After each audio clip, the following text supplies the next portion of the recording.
നമസ്കാരം. കനത്ത മഴയിലും മിന്നൽ ചുഴലിയിലും സംസ്ഥാനത്ത് വ്യാപക നാശനഷ്ടം. പാലക്കാട്, കണ്ണൂർ, കോട്ടയം, പത്തനംതിട്ട ജില്ലകളിലാണ് കനത്ത നാശനഷ്ടം റിപ്പോർട്ട് ചെയ്തത്. കോഴിക്കോട് ജില്ലയിൽ നാദാപുരം, മാവൂർ, കല്ലാച്ചി മേഖലയിൽ ശക്തമായ കാറ്റിൽ നിരവധി മരങ്ങളാണ് കടപുഴകി വീണത്.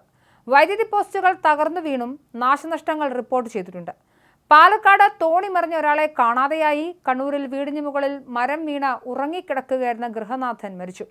കോളയാട് പെരുവ തെറ്റുമലിലെ എനിയാടൻ ചന്ദ്രനാണ് മരിച്ചത്. ശനിയാഴ്ച പുലർച്ചെ 2 മണിയോടെ ഉണ്ടായ കനത്ത ചുഴലിക്കാറ്റിലാണ് അപകടം. ശക്തമായ കാറ്റിൽ മരം വീടിന് മുകളിൽ പതിക്കുകയായിരുന്നു. ആലപ്പുഴ മാരാരിക്കുളത്ത് കനത്ത മഴയിലും കാറ്റിലും ട്രാക്കിൽ വീണ മരം നീക്കുന്ന സാഹചര്യമുണ്ടായി. കോഴിക്കോട് കല്ലാച്ചിയിൽ അനുഭവപ്പെട്ട മിന്നൽ ചുഴലിയിലാണ് വ്യാപക നാശനഷ്ടം ഉണ്ടായത്. പ്രദേശത്ത് നിരവധി മരങ്ങൾ കടപുഴകി വീഴുകയും വൈദ്യുതി പോസ്റ്റുകൾ ഒടിഞ്ഞു വീഴുകയും ചെയ്തിട്ടുണ്ട്.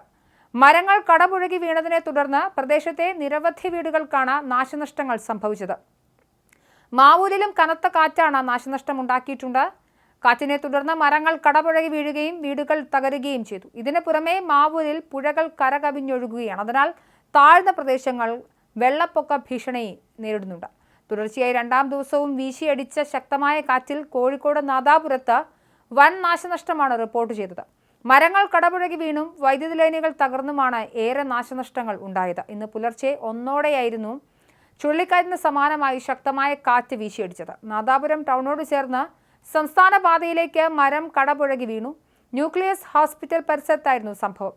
ഈ സമയത്ത് റോഡിലൂടെ വാഹനങ്ങൾ കടന്നു പോകാതിരുന്നതിനാൽ വലിയ അപകടം ഒഴിവായി. നാദാപുരം ആവോലം ചീറോത്തുമുക്കിൽ വീടുകൾക്കും കെട്ടിടങ്ങൾക്കും നാശനഷ്ടമുണ്ടായി. വൈദ്യുതി ലൈൻ പൊട്ടി വീണ് വൈദ്യുതി ബന്ധം തകരാറിലായി. കഴിഞ്ഞ ദിവസമുണ്ടായ ചുഴലിക്കാറ്റിന് സമാനമായ കാറ്റിൽ നിരവധി വീടുകൾക്ക് കേടുപാട് സംഭവിച്ചിരുന്നു. ഇതിന് പിന്നാലെയാണ് ഇന്നും നാശനഷ്ടങ്ങളുണ്ടായത്. തുടർച്ചയായി ശക്തമായി കാറ്റ് അനുഭവപ്പെടുന്നതിനാൽ നാട്ടുകാർ ഭീതിയിലാണ് കഴിയുന്നത്. നെന്മാറ, മണ്ണാർക്കാട്, ഒറ്റപ്പാലം ഭാഗങ്ങളിൽ രാവിലെയും കനത്ത മഴ തുടരുകയാണ്. മണ്ണാർക്കാട് തച്ചമ്പാറയിൽ വീടിന് മുകളിൽ മരം വീണു. പുലർച്ചെ 3 മണിയോടെയായിരുന്നു സംഭവം. 6 പേർ താമസിച്ചിരുന്ന വീട്ടിലെ 2 പേർക്ക് നിസ്സാര പരിക്കേറ്റു. 71 വയസ്സുള്ള സ്ത്രീക്കും 21 വയസ്സുള്ള യുവതിക്കുമാണ് പരിക്കേറ്റത്. നെന്മാറ വിത്തനശ്ശേരിയിൽ വയോധികയുടെ വീട് കനത്ത മഴയിലും കാറ്റിലും തകർന്നു വീണു.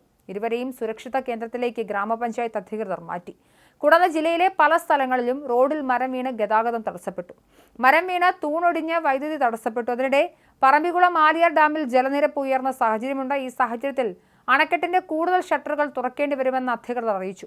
കണ്ണൂരിൽ കനത്ത മഴയിലും കാറ്റിലും കണ്ണൂർ കാസർഗോഡ് ദേശീയപാതയിൽ കണ്ണൂർ സെൻട്രൽ ജയിലിന് മുൻപിൽ തേക്ക് മരം വീണു. കാസർഗോഡ് ഭാഗത്തേക്ക് പൂർണ്ണമായി ഗതാഗതം തടസ്സപ്പെട്ടു. കണ്ണൂർ ഭാഗത്തേക്കുള്ള പാതയിൽ ഭാഗികമായി ഗതാഗതം പുനഃസ്ഥാപിച്ചു. ഒളിക്കലിൽ ശക്തമായ കാറ്റിൽ വൈദ്യുതി തൂൺ നിലംപൊത്തി.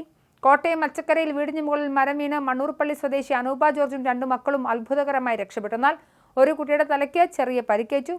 അപകട സമയത്ത് ഇവർ 3 പേരുമാണ് വീട്ടിലുണ്ടായിരുന്നത്. എന്തായാലും സംസ്ഥാനത്താകെ മഴ വലിയ നാശനഷ്ടങ്ങൾ വിതയ്ക്കുന്നുണ്ട്. കല്ലാച്ചിയിൽ ഉൾപ്പെടെയുള്ള പ്രദേശങ്ങളിൽ ചെറിയ തോതിലുള്ള ചുഴലിക്കാറ്റ് വലിയ നാശനഷ്ടമുണ്ടാക്കിയതായാണ് റിപ്പോർട്ടുകൾ.